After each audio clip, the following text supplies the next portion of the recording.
As the royal calendar fills with solemn and symbolic engagements, a new development within the House of Windsor has captured public attention.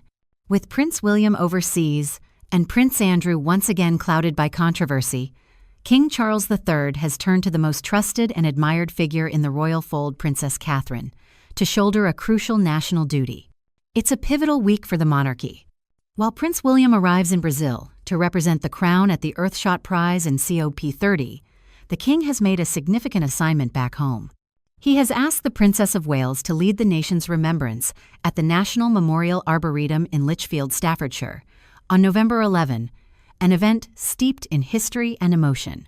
The engagement, set to mark Armistice Day, will see the future Queen step forward alone to honor those who have served and sacrificed for Britain.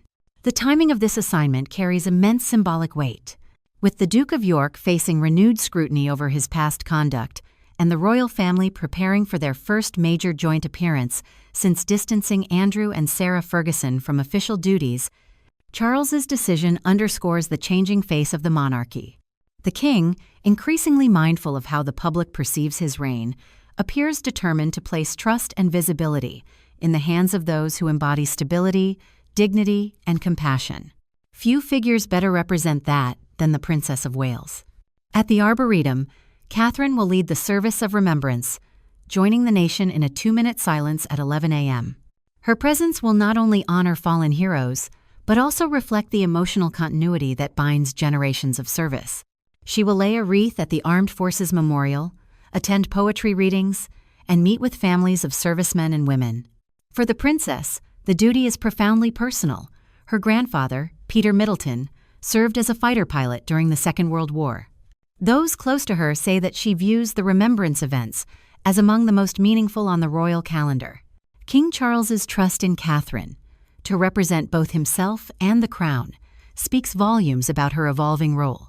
In William's absence, she becomes the visible anchor of the monarchy at home, poised, compassionate, and deeply attuned to the symbolism of service. The king's assignment also highlights the quiet evolution of royal responsibilities, the gradual transfer of high-profile duties to the next generation, even as the monarch remains firmly in command. Yet the context cannot be ignored. The decision comes amid renewed whispers surrounding Prince Andrew's standing within the family, just as preparations are underway for what palace insiders have dubbed the Royal Reunion. This forthcoming gathering, expected to bring together senior royals for Remembrance Sunday and subsequent Christmas engagements, will be the Royal Reunion, most significant family appearance since the late Queen's passing. For Charles, ensuring that the royal image remains unblemished and united is paramount. By positioning Princess Catherine at the forefront of national remembrance, the king not only honors her personal strengths, but subtly reasserts the monarchy's resilience in times of turbulence. It is an unmistakable gesture of faith in the woman who will one day be queen, a figure increasingly seen as the monarchy's emotional compass and its most powerful modern ambassador. The Prince and Princess of Wales recently took to their official Instagram stories to joyfully remember their delightful moments. In their new update, William and Catherine followed their monthly ritual, sharing this month's monthly rewind. While Prince Andrew Mountbatten Windsor has been formally stripped of his remaining royal privileges, a decisive move by King Charles III to protect the institution's integrity, William and Catherine have shown their characteristic poise and focus. With the matter resolved, they turned attention back to their public duties and shared moments of joy with their supporters. The update, filled with smiles and sincerity, served as a subtle reminder that even amid royal turbulence, the future king and queen remain steadfast, committed, and deeply connected to the people they serve.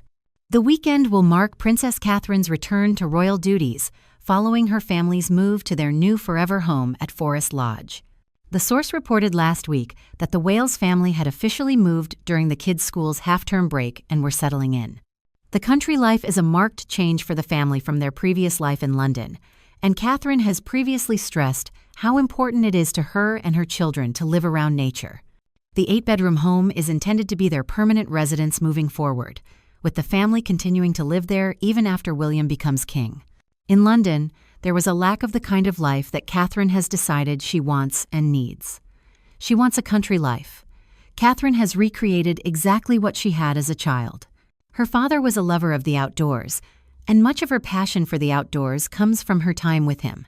The princess recognizes the benefits of being outdoors, and that we can all share those benefits, because if we utilize the green spaces near us, near our homes, where possible, we can all benefit.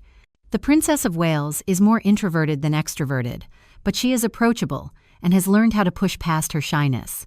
Being introverted doesn't mean a person loves to be alone. Rather, it's where a person finds their energy.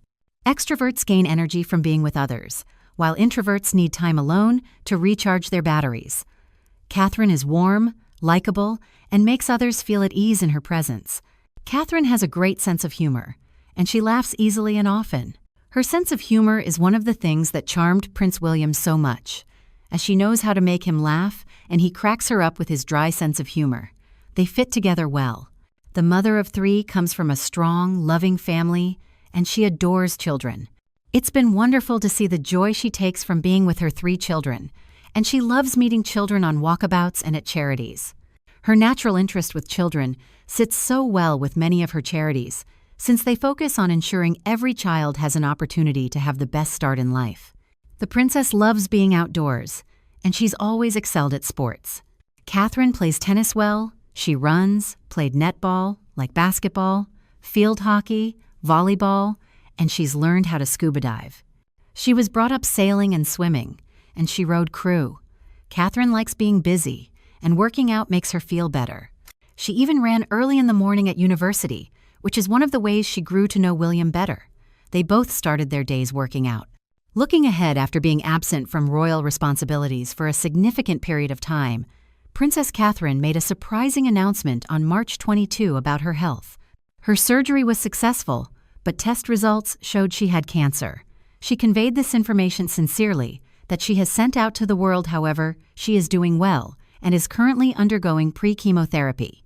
Prince William's situation worsened when both of his loved ones were diagnosed with cancer, although Princess Catherine and King Charles appeared to be in excellent health after chemotherapy treatments. Prince William continues to receive treatment, faces immense pressure in the future, as he feels compelled to speed up the preparations for his children, who will determine the future of the kingdom should there be an unforeseen change in the family. William and Catherine's families, as well as King Charles, is said to be having an extremely heated debate on how they will prepare the next generation to succeed, following in the footsteps of the previous generation based on reliable, inside information. As Prince George is expected to enter his first day of secondary school, the decision about which higher education institution he will attend has become the most divisive issue between Prince William, Catherine, and King Charles. The report claims that the monarch expressed great seriousness about Prince George's choice of boarding secondary education institution. The school he wanted his grandchildren to attend has been eroded, and he wants his children to follow in the footsteps of his beloved and traditional family. He wanted the kids to pick up more adult habits that they would never learn while there with the family, especially in a scenario where his daughter-in-law was still recovering from cancer treatment in the past few months. King Charles spent the first year of his life as a student at Gordonstoun, a boarding school located in the Moray region of Scotland.